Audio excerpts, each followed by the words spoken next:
philosophy that we have at St. John Bosco. Okay, so again, this is something we talk about anytime we have new coaches come in, and this is what we're trying to accomplish.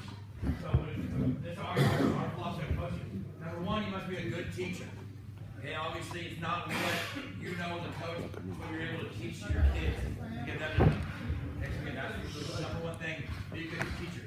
Number two is be organized in the practice field. We talked about some of the drills that we were showing. I have kind of a drill list that I can share with you guys as well.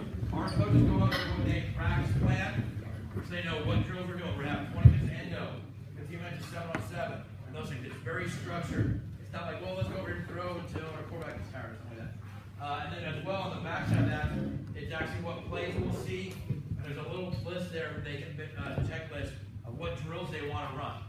Hey, what footwork drills we're going to do today, and so on. So make sure we're very organized on the practice field. Yeah, I know 18 hours sounds like a lot, but we used to have a lot more time to be out there. It's 18 hours total. That includes weight room, that includes field, that includes meetings, that includes everything. Just, once you hit 18 hours, you have to be done. So it's not 18 hours on the field. For the time we do get on the field, we make sure we're organized. Okay, for us, pay attention to details, stress the little things. I think that's what puts us over the edge. Yes, we have great players, but Long Beach Polly's in our neighborhood, Guardian and Sarah, they have great players as well. I think we do a good job of stressing those little things. Okay, we want to make sure we're demanding on our guys. Okay, be very demanding. Say, this is your expectations. This is what we expect of you. Okay, I think staying positive. Again, football season is a long season. Obviously, things don't go well. You know, we lost the game this year early on to Bishop Gorman. It was a game that was on TV. You know, we came into that next Monday. You couldn't tell any difference if we won or lost. We had to make sure we're positive. It's a long season. We have to keep moving on, keep progressing. Make sure you're honest with your players. Yeah, I think it's a big deal. We don't want to BS our players at all. Like, hey, if you do this, you'll start. That's not honestly what the deal is. Okay, you can always make sure you're honest with your players. You know, dads always come up, parents come up, or kid come up. What can I do? Well, honestly, here's what you need to do. You're doing a good job. You're right there. It's like, no, give them things. Be honest. Hey, you know what? You got to do a better job with the weight room. You got to be more physical when you're tackling. Okay, again, you know, be honest with those guys. Must have a passionate coach. Coach Calhoun and I talk about that. You know, nobody wants to go up there to practice and hear some guy kind of monotone and just kind of talking low voice or dull. Okay, have a passionate coach. You know, our staff does a great job of that. Obviously, like I said, quite a few of us are walk-on coaches. We have families. We have other jobs. We're not teachers. We're out there because we enjoy the game of football. We enjoy working with kids. And there's a passion. You can tell when you're at a Bosco practice, like, man, these guys really love the game of football. And obviously, last one is be consistent. I just want to make sure you're fair. We're not going to coach every kid the same way. I know Steve talked about it with quarterbacks. There's certain guys you can really get on. There's certain guys you have to baby or kind of massage a little bit. Okay, I want to be fair with you. Doesn't mean I'm going to coach you exactly the same way. But I want to be consistent. I want to be fair with our players. So I thought that was something good to share with you guys of what we do. Here's our coaching philosophy of what we're trying to do. Okay, start with being a good teacher, being organized, paying attention to details, be demanding. We want to be positive. We don't have any coaches that are just super negative, always screaming and yelling. You know, there's no one on our staff that does that. Be honest with your players, have a passionate coach, and obviously want to make sure you're consistent. Okay, this presentation deals with basically our secondary. You can see a lot of carryover between our linebackers and our secondary. Again, just with our philosophy of what we're trying to do.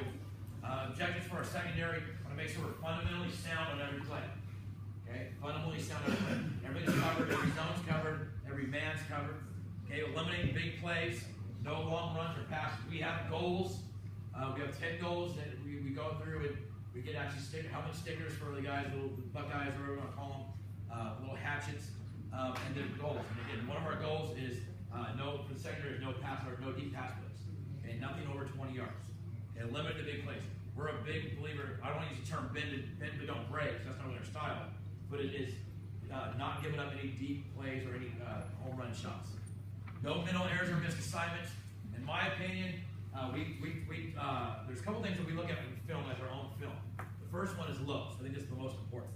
So we're going to watch our own film and see who's loafing. Okay. The second thing. Yes. Okay. A loaf is anytime you're not running the ball full speed, throwing the ball. The guy, the ball's over here. They're just kind of jogging the ball. So we always check pursuit or basically effort to the ball. Who's running the ball and who's not. And we'll call those things out in meetings. The second one is mental errors or missed assignments. Okay, you're a linebacker, you get to blitz the B gap and you didn't blitz. You have the tight end man-to-man and you didn't cover. Those things we're always going to document, and we're going to start adding those up. If there's a bunch of guys making a bunch of mental mistakes or missed assignments, who's that on? That's on the coaching staff. We're doing too much. Okay? If it's one or two guys that have a few, is it a focus deal? Is it too much for them? Okay, so we'll look at those things because that's what's going to cost you. Those mental errors or missed assignments. If it's by multiple players making multiple errors, then to me that's coaching. We're doing too much. Okay, if it's one or two guys, is it their focus or what have you? Okay, obviously I have objectives for secondary play, making interceptions, first force and turnovers. Again, I've always been a believer in that. And again, we've missed 2 state championships in the last 4 years because of it. So it just makes me believe in it even more. Okay, but I believe in that for 20-something years, but even more so in 2014 and 15. You know, it cost us 2 more state rings.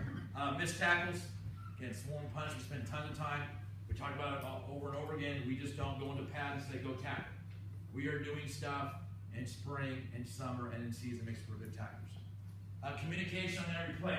That's probably the one biggest change, in my opinion, in my first year of coaching was 1991, so that's what, 26 years, 25, 26 years, whatever it is the communication for kids on the field between each other. Because of social media, text messaging, the kids just do not talk the way they used to. Okay, that's probably the biggest thing I've seen in the change of the kids.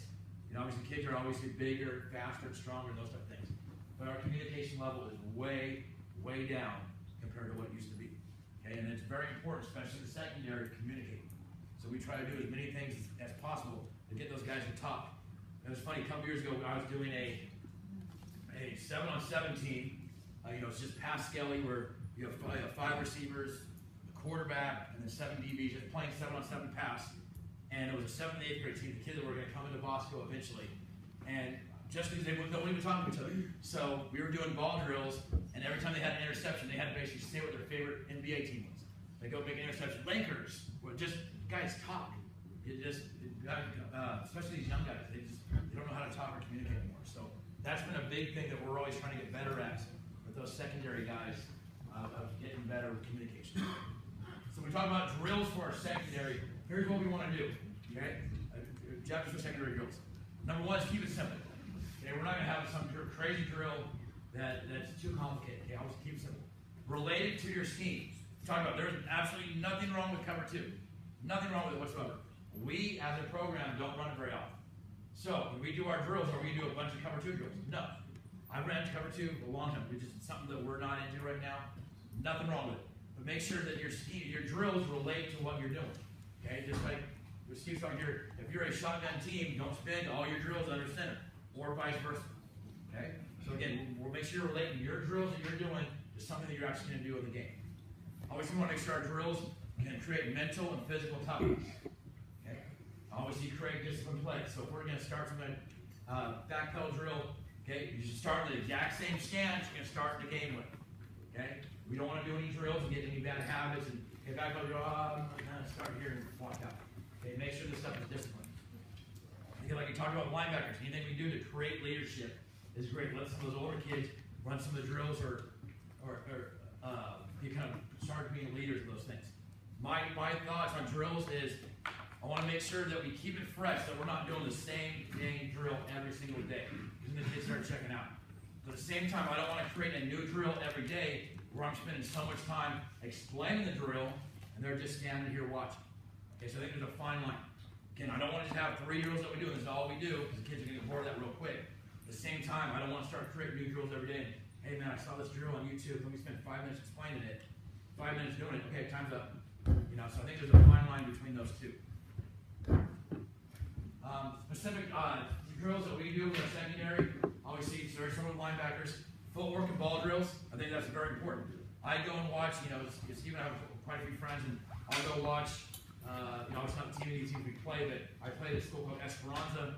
I'll go watch them do stuff, and the DBs seem to almost always do just footwork drills. That's all they do. They have 15-minute endos or 15-minute footwork drills. Well, what about block protection? What about tackling? What about creating turnovers? So these are the things that we do at Bosco that we make sure we're doing the secondary. Footwork and ball drills, yes, extremely important. Okay, block protection, getting off those blocks. I talked about it a few times now. In 2015, we were so soft in the secondary that guys were running, we were just super soft. So we started in spring football, which is non-padded. The first things we did was not a W drill or a backfield drill. It was getting off blocks. Okay, again, that's very important. Tackle technique, again, we stress that quite a bit. Creating turnovers, again, stress that quite a bit. Okay, so now we want to make sure we have drills for playing zone coverages. We play a lot of zone coverage. Drills for playing man coverages. Okay, and then playing the run.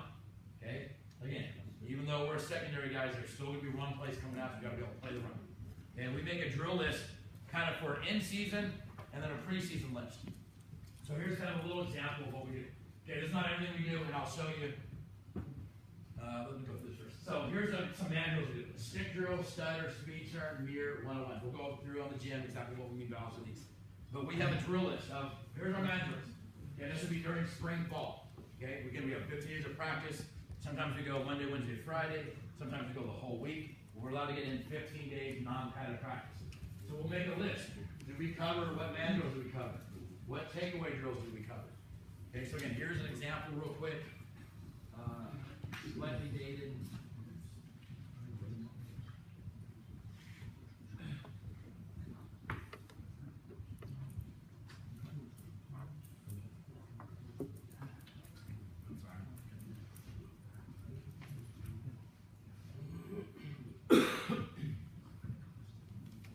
Okay, so here would be a drill list. So Monday, so an actual drill list. So here's our stances. I know it's cut off a little bit. Footwork drills, man footwork drills.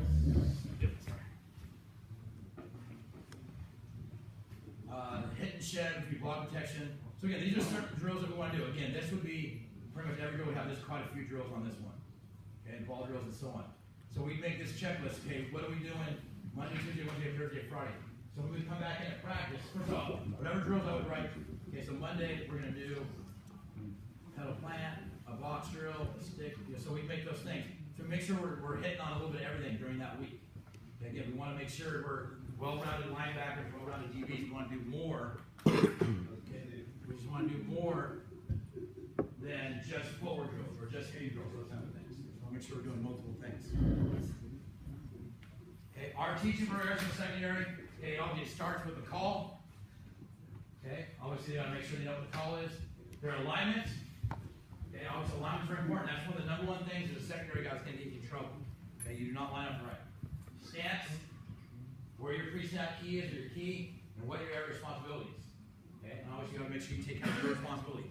We have a little slogan defensively says, "Do your job. 10 guys are counting on you." Or 10 guys are counting on you. Do your job. Which means if you're the deep third player, be the deep third player. If we're playing an option team and you're responsible for quarterback, take the quarterback. Okay, 10 other guys are counting on you to do your job. What is your responsibility? Take care of that first.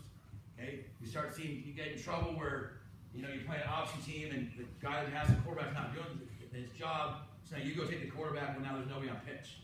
Okay, so you start getting in trouble that way. Okay, so again, 10 guys are counting on you to do your job. Okay, there's certain drills that we do every day. We call them our everyday drills. Obviously, in the secondary, there's some forward ball drills. We try to change that up. Again, we don't want to do a new drill and, hey, guys, let me instruct you on this new drill we've never done, and you're doing that every day. At the same time, we want to make sure it's not always the same things when they start getting just bored doing it. Okay, so I think there's a fine line there. Okay, not too many, but not too few. Block protection, we're trying to make sure we're doing that every day. Tackling technique, again, does not mean we're taking guys down to the ground. We're still going to work tackling. And then creating turnovers. One of the things we do, like during special teams, maybe we're doing PAT block, and obviously there's no linebackers and there's no DBs on PAT block, and we're sitting there as a team doing PAT block. You'll see the linebackers over there in a little 10 by 10 station, and they're starting to do some kind of strip drill, or they're doing something. Same thing with our DBs. Instead of standing around, screwing around, okay, they'll on their own or with one of the coaches will go over there, and instead of just wasting time, we're doing PAT or maybe it's kickoff. And there are some linebackers who are out there, there's other guys that are not. Instead of just standing around, okay, turnovers. That's our biggest thing. Again, these kids know what cost them in 14 and 15. Okay. So some of these ideas of forward drills. So again, I wanted to put this on this PowerPoint. Again, we'll go in the gym and do some of the stuff. Won't spend a ton of time with forward drills. Kind of everybody's doing their own things they like to do. Again, make sure the drills you're doing are specific for your position, okay, or for what you're doing schematically. Okay, if you are not playing any press man, don't spend a bunch of time doing press man drills, obviously. Okay, so whatever you're doing, make sure that you build them into your footwork drills. There's back pedal, slow, fast. So we'll go through some of these on the field. Speed turns, buddy breaks. Those are all things I want to do once we're into the gym here this afternoon. Okay, so again, footwork drills, but make sure they're specific for what positions you're putting your kids in. Okay? Block protection, again, just a feet in a regular stock block. We'll go through straight, crack a place, blocks and spin out in the gym. But again, whatever situation you're in, if it's a corner, you're playing a bunch of cover two, and they're the fourth player, make sure they're getting some situations where they're working those type of things. And again, and endo. You know, even in the States, you see so many DB coaches, their entire drill set is all footwork stuff. Okay, that's a very important part of the game. Okay, but that's not the whole game. Okay, that's not the entire game. You've got to get off blocks. Okay, tackling. We're going to talk about this. Again, this is a PowerPoint that I used back in the States. I'm going to go through this very quickly, just to kind of emphasize some things that we've talked about. Missed tackles are usually the difference between a good and bad defensive team. Okay, again, I've seen 4-2-5 teams like ourselves be state champs. I've seen 4-2-5 teams that are terrible. 3-4 teams that are state champs. 3-4. It comes down to a lot of times just tackling. Who's running the ball, how well you getting off blocks, and how well you tackle. Okay, those poor tackling teams are not going to be very good defensively. Obviously, due to the number of spread teams we see, our secondary must be really good at tackling in space, which is one of the reasons we went more to the rugby style tackle. Again, we still teach both, but with the secondary guys, we've definitely gone more towards rugby style.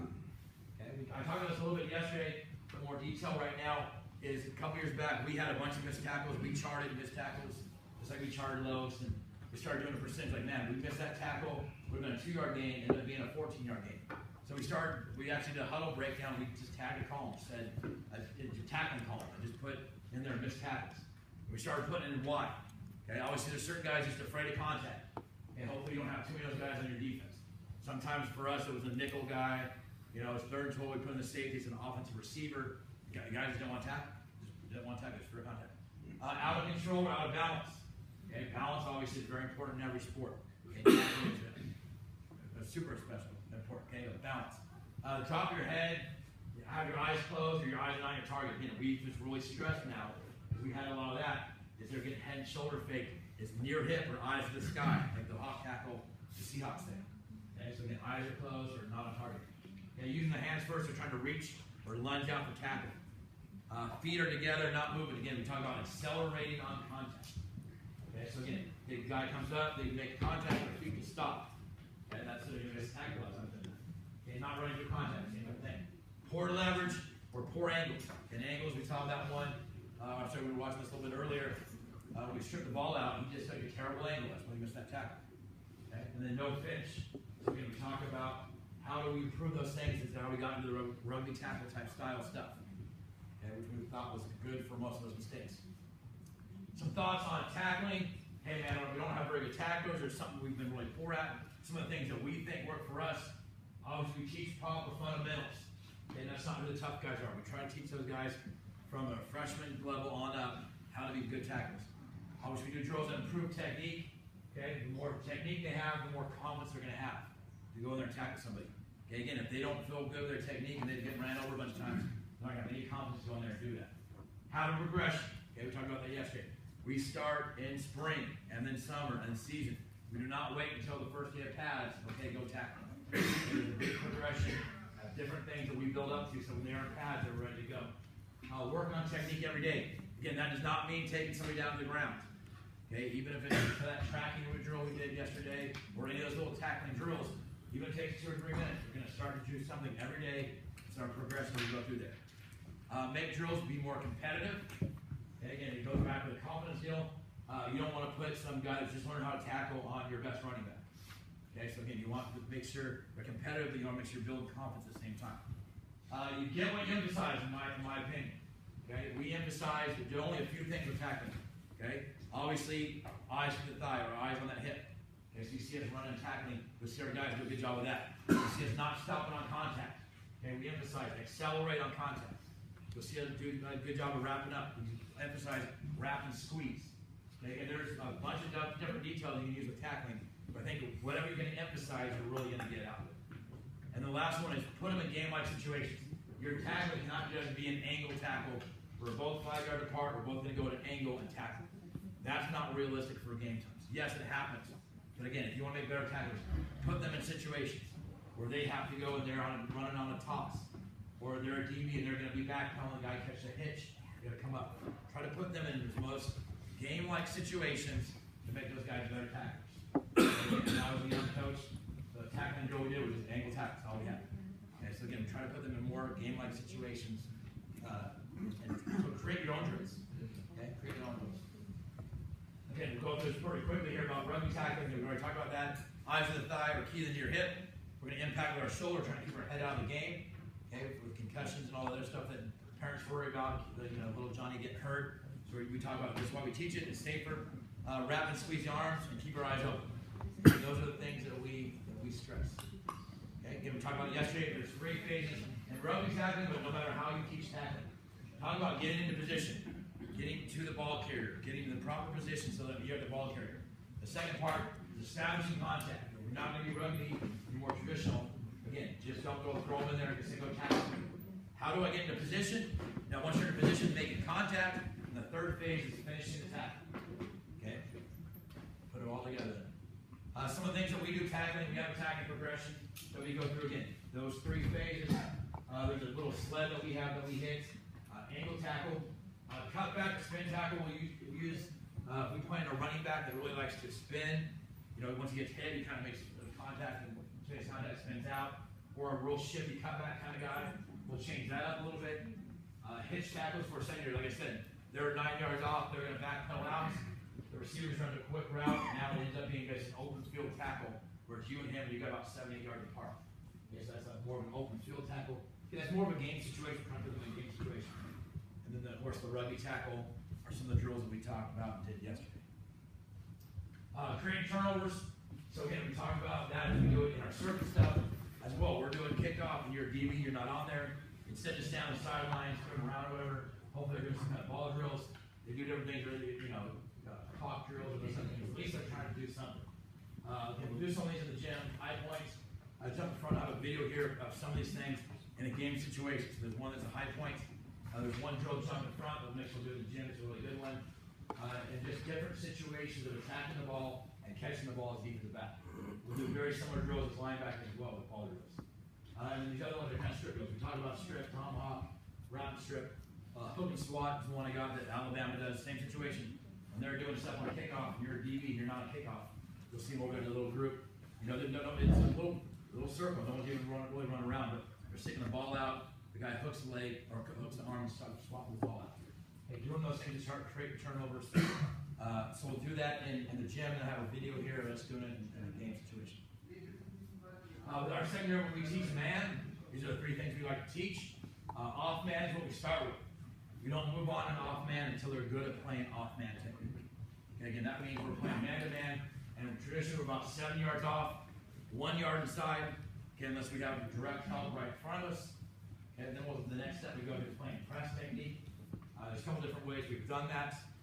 Again, we have a lot of kids that go play on 7-on-7 club type teams. They come back to us and they have about every answer press. You know, this is how I do it. So we want to make sure they're doing it our way, but we do give them some flexibility if they're really good at those techniques. And the third one is our bell technique. And I got a video of us showing that one. Here's 2 drills I really like, and man type drills. And we'll do this out here in the field. Basically talking about being in phase and out of phase. Okay, again, so this is our DB. Okay, our wide receivers running that route. So we got to go and cover. We're not in phase. We are behind. We are trailing the receiver. You want to make sure we do not look, and we're not putting the receiver's hands. A good receiver, when we run that fade route, he's not going to run with his hands out the whole time, right? Okay, our receiver is always on the fade ball. Go out here and go lay hands. Right, let's go there, goes lay hands. At that point, we're going to clap the off hand and try to knock the ball out. Again, we're going to do this drill out here in the gym. But we talk about being in phase or out of phase. This is out of phase, which means we are beat. Okay, we do not want to look. We're going to play the hands. Okay, the receiver should go late hands, and then we're going to play the hands from there. Okay. If we are in phase, okay, so now we're up on top. We're going to wedge them in and get to the sideline. Okay, so again, we'll do that on the field. Most of these drills here, we're going to correlate and do that. But these are the 2 of the main drills that we do about being in phase and out of phase. We talk about that a ton with our secondary guys. Okay, when we're talking about man coverage. Are you in phase? Are you out of phase? You know, just go through all those drills you do out in the field. I want to go through real quick. I know we talked a lot about schematic stuff. Just kind of real quick, kind of our base. We talked about something you kind of hang your hat on a little bit. Some video here in a minute. Our cover 3 or our 1 high. This is the #1 thing we like to do because we feel it's basically gets us into more of a 4-4 with a 4-2-5 personality, or those kind of athletes, because we have those kind of guys, but still able to stop and run. When I first started some of the 4-2-5 stuff, I thought, man, that's too much of a nickel deal. You know, a lot of guys will call this guy even a nickel. Okay, so again, I want to make sure we have a strong safety and a weak safety. Those guys got to make sure they play the run so we can be playing this. Okay, so again, our traditional cover 3, and we'll talk about what we do with the corners, the free safety. We already talked about these two guys. Remember, these are our hook droppers. Okay, we're late in number 2, how wide they have to go. Okay, they're only going about 12 yards, and their vision is on the quarterback. This is a zone coverage. Okay, vision is on the quarterback. So let's start with our free safety first. That's the guy in the middle of the field. Okay, free safety in our 4-2-5. He's in the middle of the field. Traditionally, we're going to say you're going to split the number 1 receivers. The number 1 on the right and number 1 on the left. Okay, 12 to 14 yards deep. Okay, that's traditionally what we do on most downs. Okay, if it's a guy that lines up at 12 yards and on the snap, he's back calling out there like he's running a race. Okay, well, we might move him up to 10 or 9 or 10. Okay, if it's a guy that basically doesn't go anywhere, then maybe we'll back him up a little bit. But traditionally, 12 to 14 yards, split the difference there. Okay. Okay, so when we teach anything, here's a good point we haven't got to yet. When we teach anything, I'm coaching this kid up. I'm coaching this kid up. What their kid is. We always teach them defensively 3 things you have to know. Okay? 3 reactions. Again, offense is about what? Execution. Defense is about reaction. Okay? And that's probably our second favorite model besides score and punch. Defense is reacting. Okay? So let's go with him first. 3 things. What if the ball is ran to you? The ball is ran to your side of the field. The ball is ran away from you. Or pass. Those are the 3 things you need to know. If you look at certain playbooks, they'll say run to, run away, pass, your responsibility, whatever. On that little 3 thing. Okay, same thing. Okay, so I'm here. I have to know my alignment. I have to know my key. All those type of things. What I'm doing with my feet. But now I have all that done. The ball is ran to me. What's my responsibility? In this situation, you would be a force player. He's going to force the run. Which means he's going to come up there, force the run, knock it all back into everybody else. Not let it get outside. Okay? Plays going away from you. For us, we talked about earlier with our linebacker stuff. He's a CBR player, looking for cut back, move, reverse. Okay? If it's a pass player, again, it depends if we're playing match. You've seen there, but you say we're playing match. He's going to match that tight end's route. Okay? What is your run responsibility to you? Run away or pass. Okay? Those are all things that I know.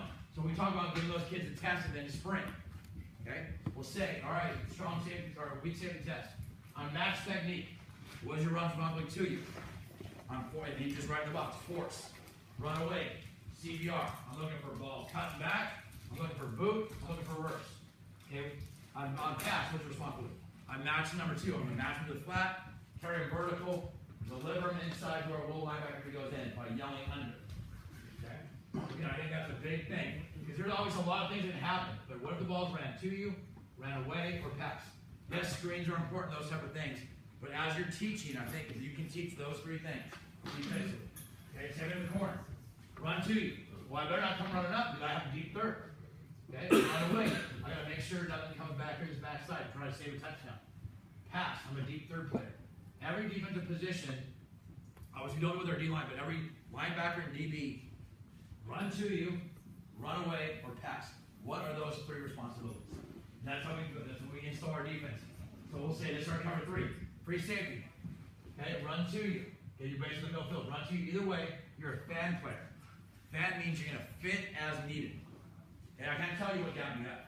Okay? This linebacker might fall down the B gap. The ball's hitting right through that B gap and going down the field. That's where you're going to fit. You're going to fit as needed. The ball's tossed out here on the wide. We're going to take more of an alley. Okay? You're going to fit as needed. That's run to you, run away. Pass, we're a deep third player. Okay? So anytime we teach anything, deep third player. Okay? Fan player on the run. Okay? But I think I've heard that somewhere. Play quarterback's front shoulder. I think you'll come. So again, we're bringing the quarterback's front shoulder. Okay, again, same thing. We read eyes before. And again, you start getting good quarterbacks that we're seeing. You know, we had one kid that we played last year going to Penn State, Ohio State. These guys are all going to manipulate our safety with their eyes. Okay, so we're now playing front shoulder. Okay? We can lean towards the best receiver or the quarterback's favorite side. So again, we want to start by splitting the number 1 receivers right there in the middle. Okay? But if those 2 guys on the right are really good, and those guys over here aren't much of a threat, we can start leaning this way. Okay? We're leading with his eyes, but we're not going to let his eyes just manipulate us out of where we're going. Okay? Or the favorite side or favorite receiver. Okay, I talk about 12 to 14 yards deep. Okay, we prefer that guy to slowly pedal out, not get out too fast. Again, I got some film of us doing it. Sometimes he's out super fast, sometimes he's basically not going anywhere. Okay?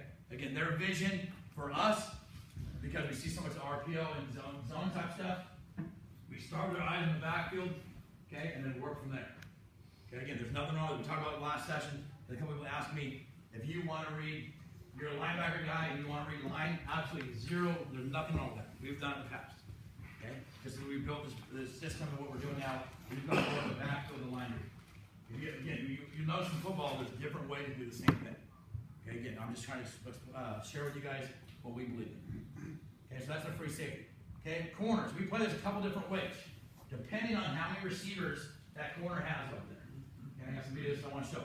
Okay, we call it hot, warm, cold. Okay, so let's go with the cold first. Okay, each one of these boxes is their section of the field. Okay, so this is not one whole formation. So I'm a corner over here. There's only one receiver on my whole side of the field. Okay? There is no threat of number 2 running in my zone. I'm a deep third player in cover 3. Okay, so a deep third player. On our field, we have ours from hash mark to sideline. Everything deep. That's our deep third. Okay? So we either play press or off. And if there's no threat of number 2, even though it's cover 3, we're just going to play a man over it. They're off man or press man. Why would I want to play a zone when there's nobody else even on my side of the field? There's no other threat. Don't play a zone. There's only one guy who will play man. A warm call, which means there's a number 2 guy with not much speed or a tight end. Okay? There's very little threat of him running. If I had a post by 1 and a wheel by number 2, I'm in conflict there. Okay, so again, on a warm call, that's when that guy's not much of a threat. We're going to read number 2. If number 2 stays vertical, okay, we're going to play the midpoint, okay, between both guys, between number 2 and number 1. Okay? If we have 3 guys on our side, we don't read anything. We're basically going to read the quarterback. We're going to flip our hips and just stay deep. Make sure everything stays in front of us. We're worried about that number 3 right up the right. Okay, so our guys play cover 3 from the corners, hot, warm, or cold. Okay, so there's different ways of doing that. We'll have some more video on that type of stuff. Okay, so again, that's kind of what we hang our hat on a little bit. Is cover 3. Again, so this situation, he would be playing warm. Same thing there. Again, there's a lot of speed there. So again, he would have his third in cover 3. We have our middle third. We have our third. Okay, we talked about before these strong safety linebackers. They're going to play mostly a match technique. They're going to match that guy. It ends up being quite a bit almost like a man technique. Okay. So I want to go through a couple different video things here real quick. The first one is, yes, I'm sorry, questions. These home principle. Yes. Do you count running backs too? If they're running back, if it's 3 by 1, so there's Fritz over there, and there's one guy on the side, and the running back's offset, and he's a threat to run the ball, yes, that would be a warm call. Because the difference is, he's a running back right here against the quarterback, or he's a tight end. There's only about 3 or 4 steps, 3 or 4 yards difference. So if that is a threat, yes. So we talked about yesterday when we game plan, when we break down our film, we put on there, if there was running back then, run a route, if that is a concern. We talk about our quarters cover stuff. If he really is a threat, then a lot of times we'll play that 4 guys that way, 3 guys this way. So we'll have a touch around. Yes, What I'm asking for special is, let's say there's a 0-1 concept on the single side. Yes. Yes.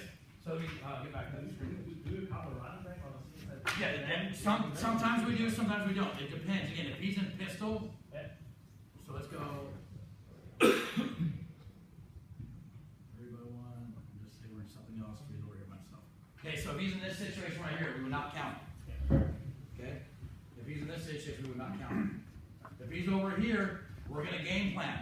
Is he going to block, or is he actually a threat? If he's a threat, that would be a warm call. Just like if he's here. Now, that's not very far distance, right? Yeah. Okay? So again, if he's here, that would be cold. If he's there, that's cold. If he's here and he's actually a threat, then yes. If that running back, we've broken down 4 games, and he has 1 catch, we'd call that cold. If we broke down 4 games, and he's a guy that has 12 catches, then absolutely, that would be a warm. The only difference between him being here and here is just a couple yards. Understand? Yeah. Great question. Great question. Next question. Yes, absolutely. I like that very much. I'm sure you have to communicate that. Yes. Not you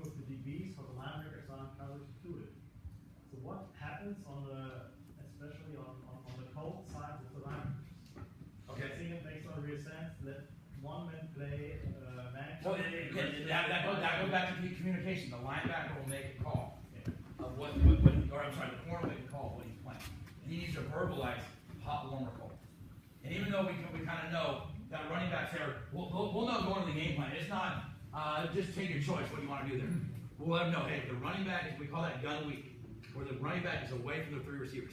In gun week this week, we know we're playing warm because he's a threat. Okay, if he's not a threat, hey, gun week this week, we're playing cold. That might be different than the next week where he is a threat or so vice versa. So it's not anything that we're letting them do at the game of making that decision. It's something that's built into the package for the whole week that they know 3 by 1, depending on where that back is, that we're playing warm or cold.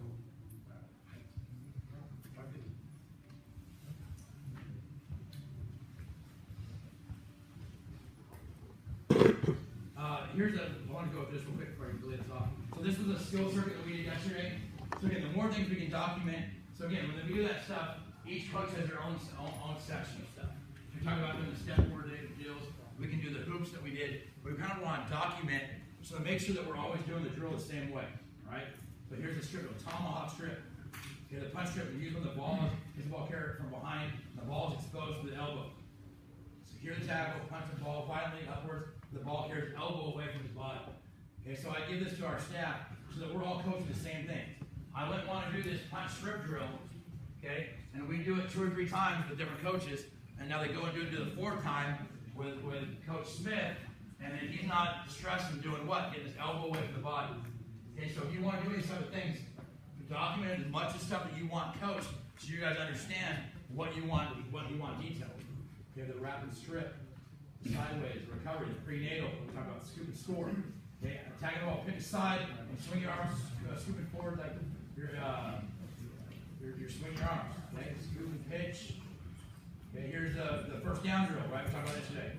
First guy player jogs out, the ball in his hand. The second player strips the ball. So again, we want to try to document these things so that we're all coaching the same thing when we're coaching up kids in different positions.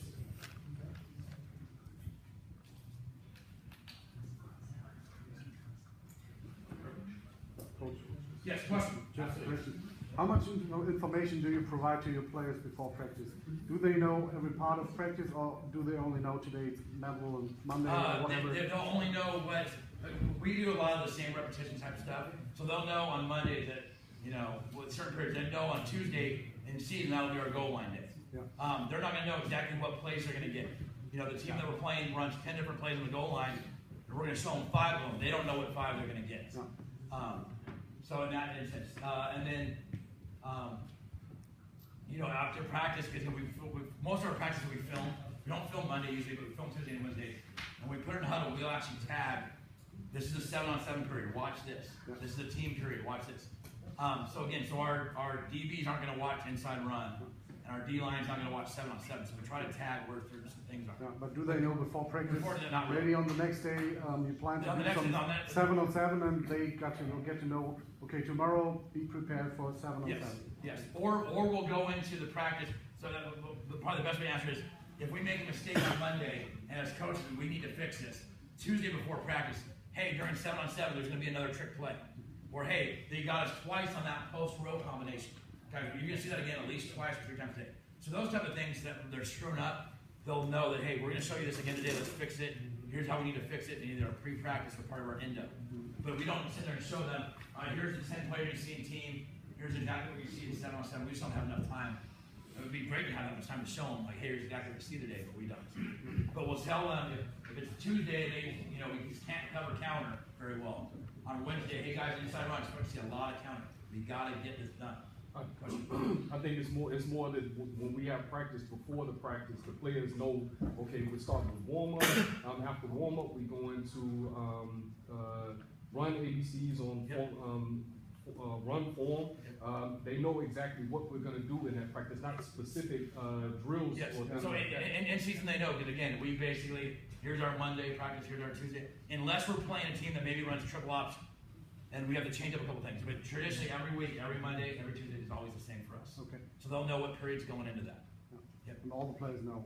All the players know. It's kind of built in. There might be some kids in the back, like 4-string guy, well, we got goal line days Tuesday, But we don't change Tuesday. Goal line's always on Tuesday. We don't, hey, this week we're gonna make it Wednesday, guys. It's always, we try to get as much structure as possible in our program. Any other questions before I get into this? All right, it's good. So this is some of the stuff that we're gonna do out in the field or in the gym, ball drill type stuff. So this is a drill we call jump in front. Okay, so it's gonna be the corner outside here. Again, it's not, can we get the lights off? That'll help a little bit. So we have the corner on it's actually the number 2 receiver right here. He's gonna run the route. So he's gonna run a 5-yard out. We're gonna jump that route. So we practice this. So there's 3 different ways. What happens when we get there too early? Okay, if we get there too early, we're gonna want to actually intercept the ball. Okay, let's go through it first. So we're gonna see what's going on here. So we're seeing this corner on the outside. He's highlighted. Should be highlighted. Okay, him out there. Okay, he's playing number 2 on the outs. He gets there before the ball. He wants to do what? Intercept the pass. Okay, this is a drill we called jump in front. Gets there early, gets intercepted. What happens if we get to the same time as the ball?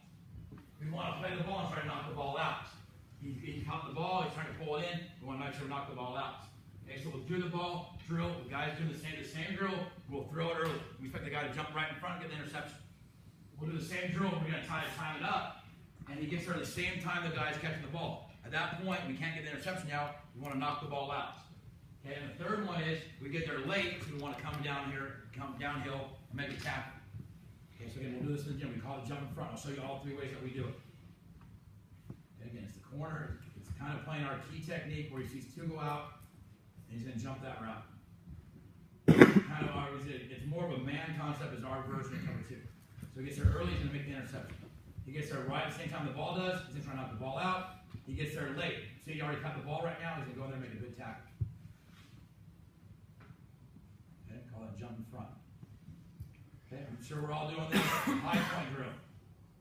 Okay, so again, here's a good example. We're playing some 1 high cover 3, safety in the post. Okay, so let me just hit right here. Go up and get the ball at the highest point. Go on and attack the ball.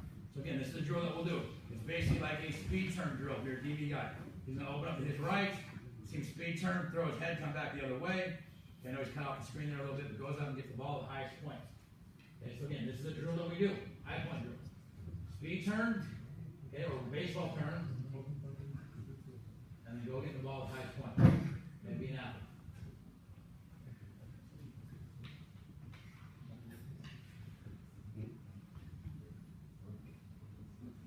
This is one of my favorite ones. This is an interception. The safety's all the way over here. Okay? He's basically between the half and the middle of the field. He's going to make an interception on the whole other side of the field on the numbers. Okay, see him come across the field. You see him coming here to the screen late. He's right here. Comes across the field on the other side. There's a great diving catch. That's an interception from the other half of the field. Okay, so again, one of the drills we do, we don't do it very often. We do it in spring a lot. You might see the secondary. Is I will be the quarterback on that hash. He's on the other hash. I got to throw the ball, and I want them to see basically a range of movement. How far, how much ground can he cover? Again, he's over here almost by the numbers, catching a ball outside of the other numbers. Okay. So again, we'll put him in that situation of trying to cover as much ground as possible. No, grab ball. I don't know Jalil's play. No, Jalil's on this here. Range of motion, covering ground.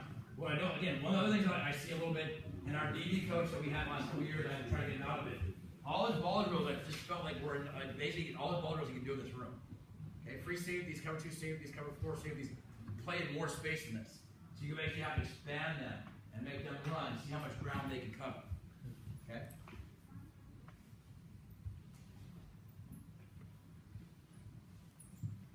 Alright, tip drill. Okay, sure we're all doing it. Okay, hits the middle linebacker right here. Ball's thrown, he tips up in the air. Okay, and I don't know exactly what the rules are here, but once the ball has been tipped, there's no longer PI. Okay, PI does not exist. So let's watch this safety first. Okay, as soon as he sees the ball tipped, okay, we say go after the intended receiver. Okay, and you see how he hits him again. That's way too high. It's not a good rugged tackle. He's going in for that receiver, and the other guy's going to go in and get it at the highest point. That safety's Jalil. Come on, get it at the highest point, attack the ball, and now we're gonna all look inside. Okay, you see number 4 here does a good job. Look inside and try to block somebody. Okay? One of the things we do when we get an interception like this, we will actually watch the film as a defense, and basically, you know, bring that kid up here and just say in this situation, how much Jalil want to do if you're playing at UCLA. He'll get up here and I'll make him stand up here in the front, and we're gonna watch the film. And if we kind of make fun of it, it helps obviously you win.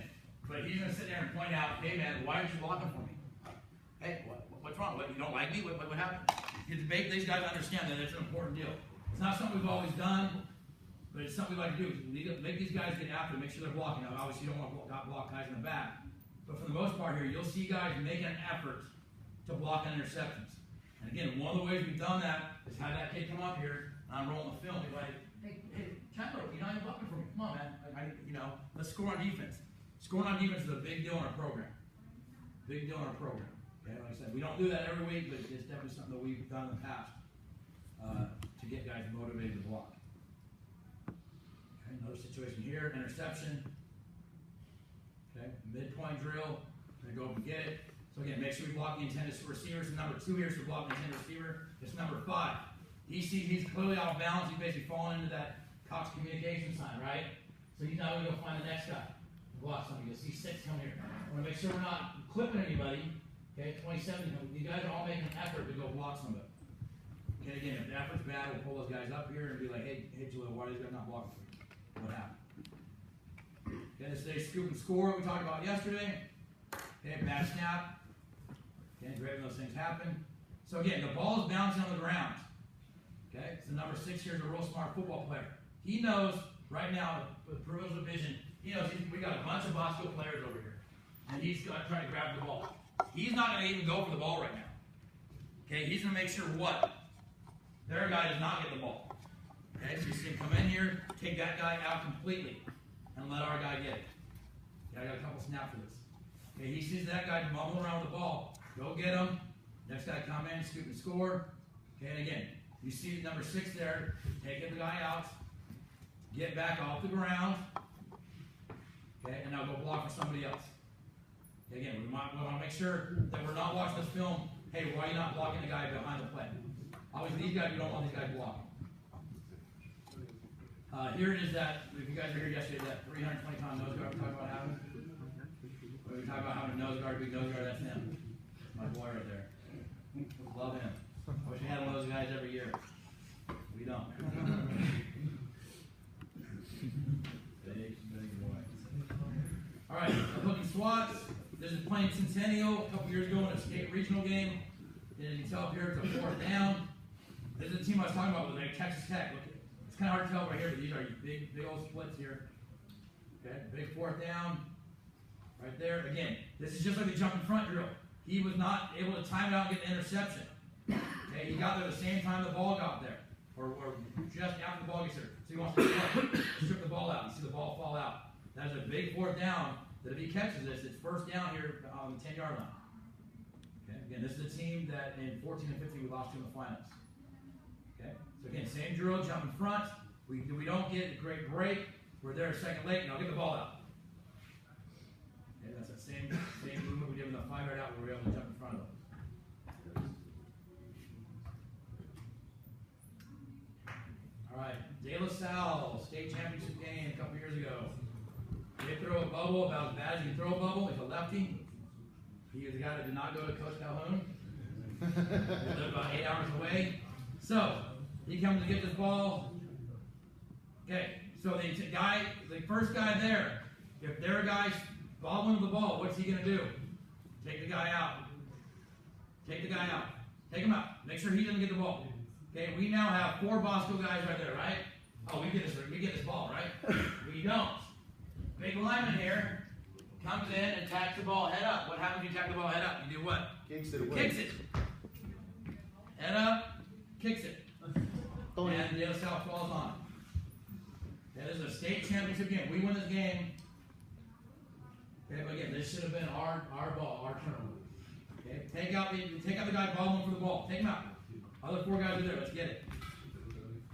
Okay, we don't get this ball.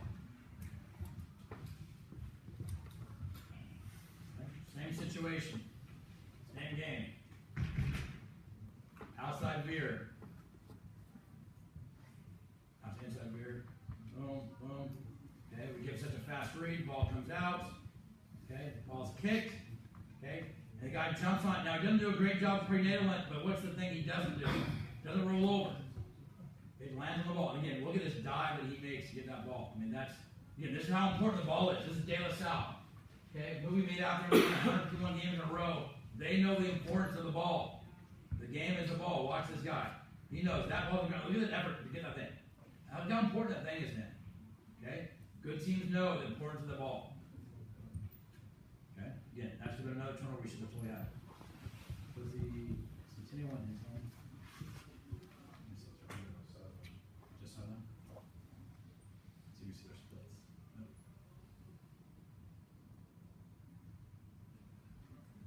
Last one. All right, so again, those are some of the examples of some of the drills that we did yesterday and the drills we did today. Let's go into the one high stuff here real quick, kind of explain again. Something if you can get out of schematically is the one high type stuff that we're talking about here.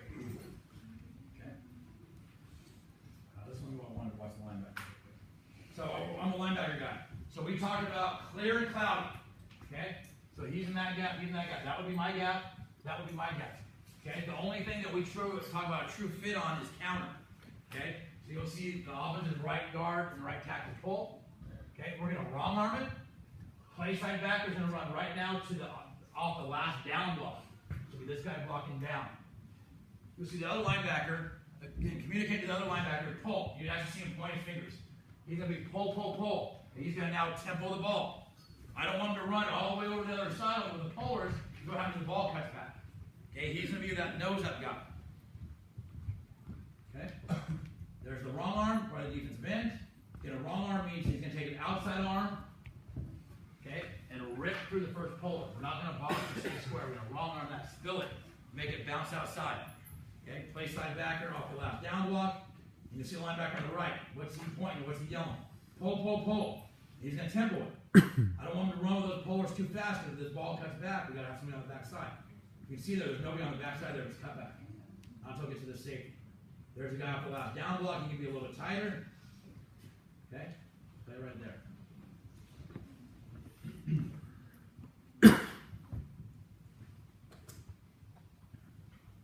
All right, so again, we talked about playing one high. He is playing his deep thirds, which is from hash to silent. You've got everything deep here. There's our free safety. Middle thirds. Okay,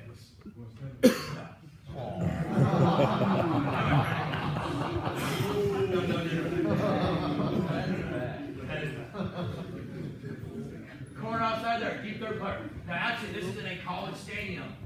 So you can see these are the college hashes. Our hash are actually these interior lines. Okay, so those are our hashes. Okay, so again, when we play in a college stadium, their hash is a little bit tighter. So our guys know this is my third. Okay, his third is there. It's not these actual hashes. Okay, these two guys are hook players, and he's going to be playing either match or seam off of that receiver.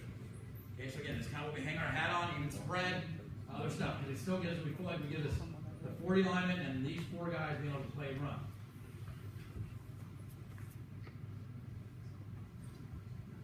Okay, so again, corner, you're playing his deep third here.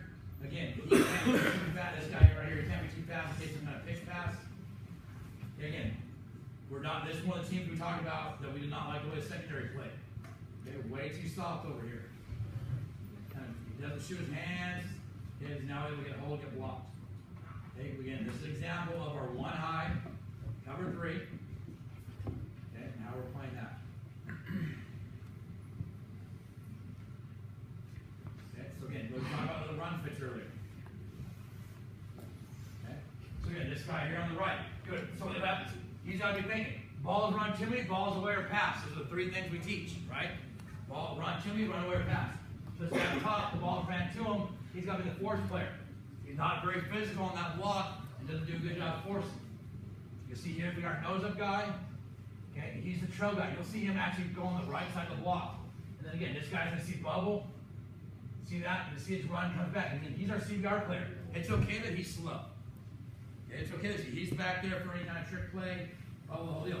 But let's watch this player. We talk about it. He's going to trail the ball. What would he be wrong if he does not? If he gets blocked by that tackle, does not work to play side. Okay, tackle downhill. Again, that's the fit. Again, that linebacker runs the D line with linebacker.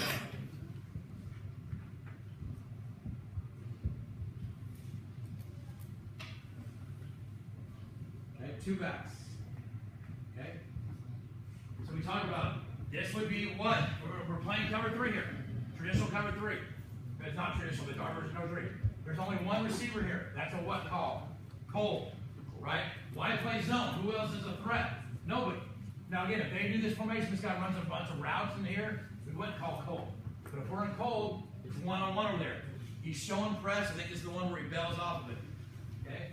Free safety, 12 to 14 yards deep. Again, he's a little bit tighter. Kind of depends on down and distance sometimes. Okay? And what his speed is. But he wants to split the number 1 receivers. Okay? Corner up top is going to be slightly inside, about 7 yards off. And because this receiver is tight to the formation, we're going to be playing match on that. So you'll see that safety being outside. That receiver is that tight, will not be playing seam. You want to play match.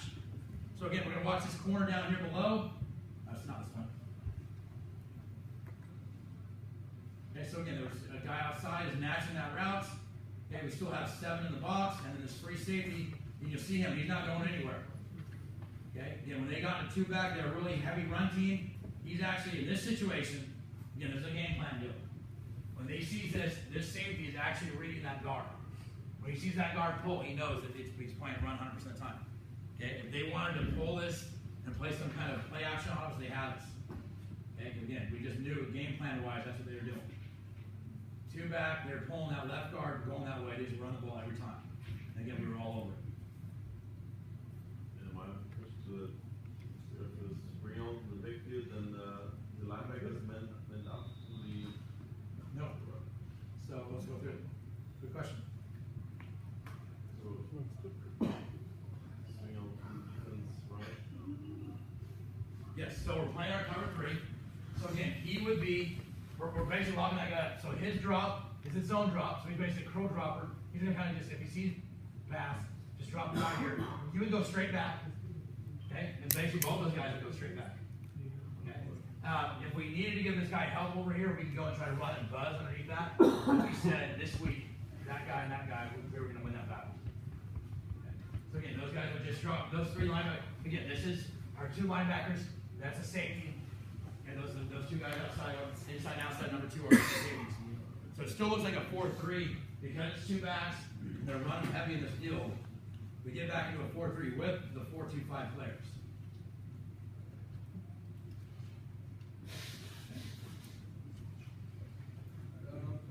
Yes.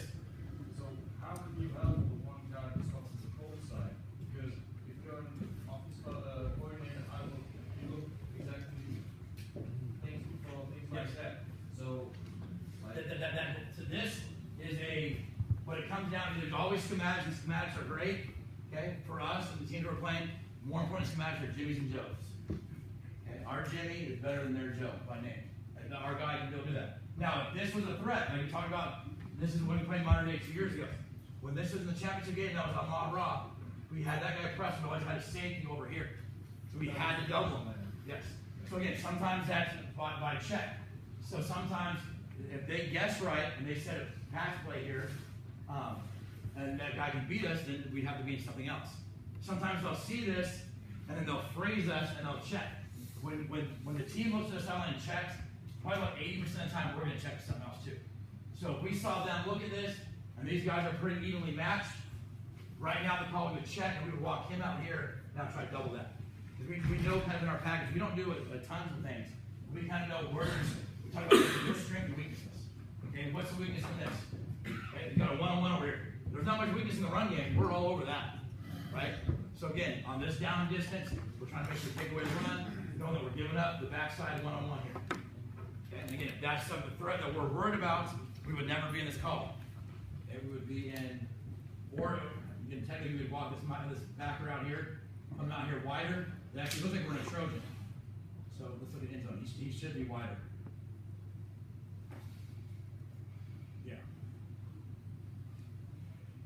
so this is the Trojan stuff we talked about yesterday, right? Okay, we go near, so we want our three technique, our best guy near the fullback. Near Trojan, which means there's a nose guard there, has an A gap, he has a B gap. He now has a C gap, so he can widen out even more to help us get a number one receiver. But again, our guy, that guy's going to, our receiver, or our DB went to Hawaii, and their guy's probably done playing.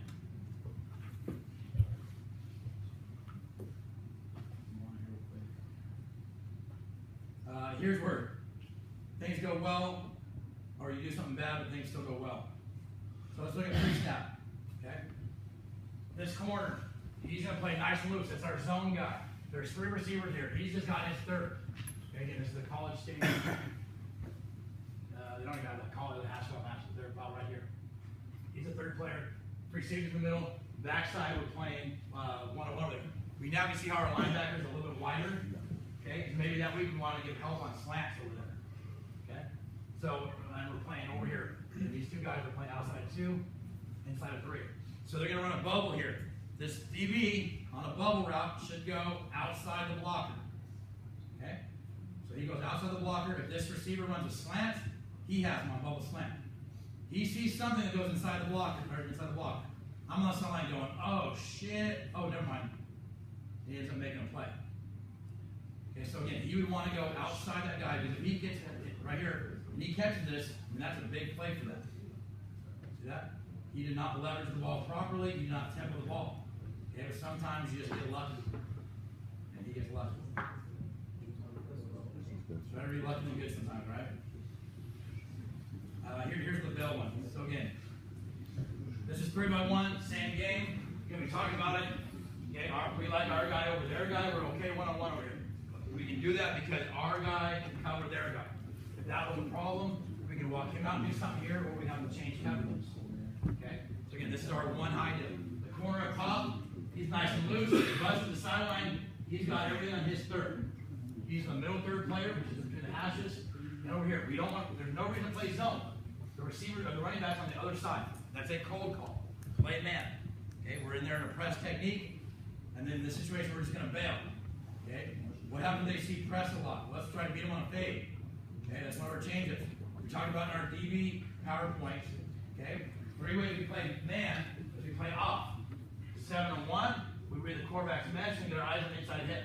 We play press, or we play bail. Right now it's just show press and bail, but play bail on a man technique. Okay, bail on a man technique. It's actually AJ Collins. A little stutter. Okay, go right there. We wedged in. Again, this is the drill we're gonna do. Talk about in phase or out of phase. Right? This is the drill we do in the gym. He is in phase, which means he's on the top shoulder. Okay? So now he can look and play the ball from there. If he was beat, let's say he was back here a little bit, he would be out of phase. Now he would have to play the hands. Okay? A little game inside game. Sometimes we'll call this bail technique, sometimes we'll do it on their own. Okay? He's going to Hawaii, or he plays at Hawaii. Pretty good player.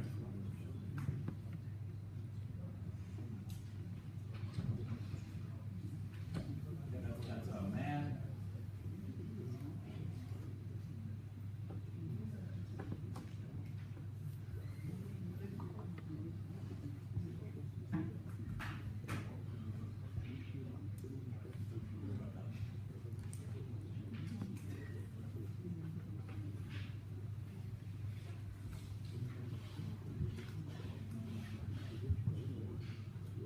Alright, so that's kind of some ideas of how we play. Again, that's our number one coverage of playing some one high stuff. Playing these multiple formations. Again, it's probably the safest thing we do. It's very good against the run. Okay? It's pretty good against the pass. Again, you might have to know what our certain weaknesses are.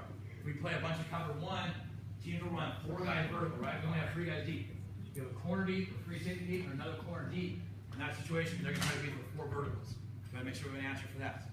So again, there's no magic defense. There's no, this is the only way to stop this play or this type of offense. Okay, so we want to make sure we're mixing up, trying to do a couple different things. And our kids will know if we're on one high, okay, the number one thing they can get is 4 verticals. Okay, that's why we play that seam technique or that match technique and run guys for seam, more like we talked about, of rerouting guys, provide the safety more time. Okay, for play more time. All right, any questions on the DB stuff? Again, we talked about some of those drills.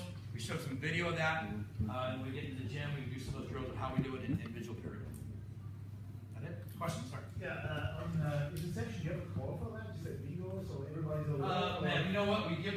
call them, and they change it every year. We call it OSCU, which is what, Russian for fire. Okay.